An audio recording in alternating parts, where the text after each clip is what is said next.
You're at a dinner party. The host is telling one of those stories with a big punchline. People are laughing, everybody is flowing, the mood is light. Then, out of nowhere, someone interrupts. It's not an alpha taking control. It's not a Bravo adding a clever detail. It's Greg. Greg isn't rude exactly, but there's a sharpness in his tone. He cuts the host mid-sentence to clarify a detail, corrects someone's pronunciation, drops a reference for no reason other than proving how smart he is. The room doesn't turn to him. It glances at him. Some people smirk, others roll their eyes. There is one girl clenching her fists. Greg doesn't notice. In his mind, he's showing them how it's done. He is the real life of the party, even if they don't see it. That's gamma energy. And Greg's a gamma male. Welcome back. Today, we're breaking down the gamma, the third rank in Vox Day's socio-sexual hierarchy. If alpha is the leader and Bravo is the right-hand man, the gamma is, well, the gamma. He could occupy any place in hierarchy, but the bitterness will always bleed through. The man who wants the top spot believes he deserves it, but can't figure out why the world won't hand it over. Once he puts his hand on it, he runs it to the ground without ever taking responsibility. The socio-sexual hierarchy is Vox Day's framework for understanding male social dynamics. It's not hard science, not a belief system, just a model. And like any good model, it's useful because it reveals patterns you didn't have words for before. So, what makes a gamma a gamma? 1. Resentment.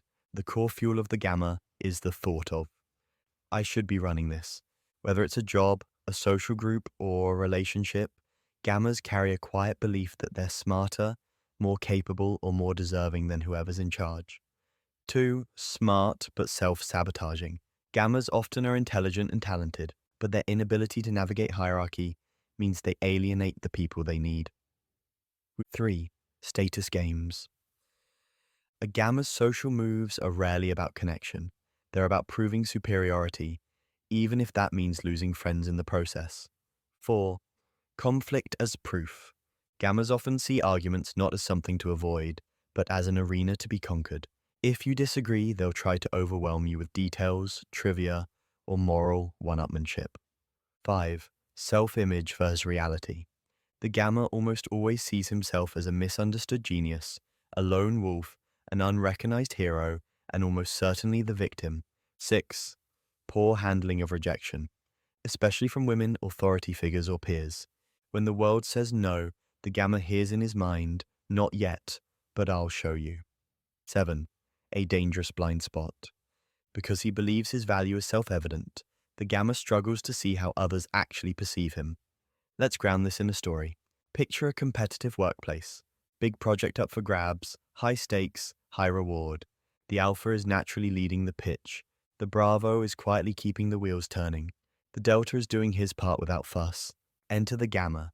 He believes the alpha is overrated, the Bravo is overrated, and that he's the real brains behind the operation. So he starts sending helpful emails to upper management, undermining the alpha's plan, proposing his own. He corrects colleagues mid-meeting, subtly implying they don't know what they're doing. When the project is won, the alpha gets the credit, the Bravo is thanked for keeping it together, the Delta gets a bonus. The gamma, he's quietly left out of the after-party invite list, and he tells himself it's because they're threatened by me. That's gamma. Fictional gammas you might recognize. 1. Patrick Bateman, American Psycho. Outwardly successful, inwardly insecure, obsessed with outshining rivals. 2. Petir, Littlefinger Baelish, Game of Thrones. Grudge-driven master manipulator who believes he's the smartest man in any room. 3. Voldemort, Harry Potter. All power, zero integrity, rules through fear but never earns devotion. 4. Loki, Marvel. Brilliant, charming, and endlessly resentful of his more celebrated brother. 5. George Costanza, Seinfeld. Self-sabotaging, bitter, and convinced the world owes him more than it gives. Real-world gammas. 1. Howard Stern, a master of his craft who thrives on rivalry and public feuds. 2. Dick Cheney, feared and effective behind the scenes, but perpetually mistrusted. Jonah Hill, successful and talented, but notably reactive to criticism and is protective of his image. 4. Martin Shkreli, brilliant in finance, infamous for arrogance, public grudges, and combative persona. 5. Elon Musk, visionary innovator, but often drawn into petty battles and public score settling.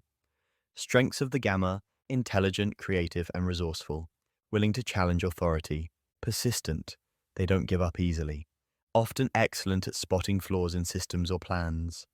Weaknesses of the Gamma: struggles with authority and hierarchy, burns bridges without realizing it, lets resentment cloud judgment, poor at reading how they're perceived, can spiral into paranoia and obsession. Gamma versus other ranks. Alpha dominates. Gamma undermines. The Alpha thrives in the open. The Gamma prefers back-channel moves. Bravo stabilizes. Gamma destabilizes. Where the Bravo supports the mission, the Gamma questions the leader, often mid-battle. Delta contributes quietly. Gamma demands recognition. The Delta's satisfied with his lane. The Gamma resents his lane. Sigma walks away. Gamma lingers. Sigma avoids the game entirely.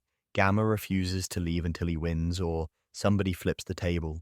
Omega rejects the system. Gamma resents the system. One is outside by choice. The other feels trapped and wronged by it. Lambda entertains. Gamma agitates. One wins affection, the other wins friction. Gammas and women. This is where things get interesting. Gammas often believe they'd get the girl if women only saw the real me. They tend to view attraction as a logic problem. If I can prove my value, she'll choose me. When that doesn't happen, it can create deep resentment toward women as a group, or towards specific women who overlooked them. The Alpha and Bravo get the lion's share of attention, sure, but many women aren't chasing that. The trouble is, the Gamma's bitterness can leak through in conversation, body language, or humor, killing attraction before it ever gets a chance to start. Ironically, the very intelligence and drive that could make them appealing often gets buried under a layer of one-upmanship and subtle hostility. Where do Gammas thrive? Competitive, idea-driven environments. Roles that reward critical thinking and problem spotting. Solo projects where credit is clear. Where do they struggle? Team structures, honest environments, masculine environments, romantic pursuits. So, is being a Gamma bad? Unfortunately for the Gamma and his environment. Yes, many Gammas are brilliant, hardworking, and have potential. But the resentment, the constant status checking, the inability to read the room and lack of self-awareness, those are the anchors holding them down. A self-aware Gamma who learns humility and builds alliances can flip the script. He can graduate into Bravo or Delta. Without that, they're the guy at the dinner party correcting the host while everyone else feels awkward. If you saw yourself in this, don't panic. Every person has their strengths and weaknesses. The key is seeing where you are and deciding if you want to stay there. If this hit close to home, good. Like, share, and subscribe. The rest of the hierarchy won't explain itself. Next up, the Sigma, the man who plays by his own rules and sometimes drives alphas insane without even trying. See you then.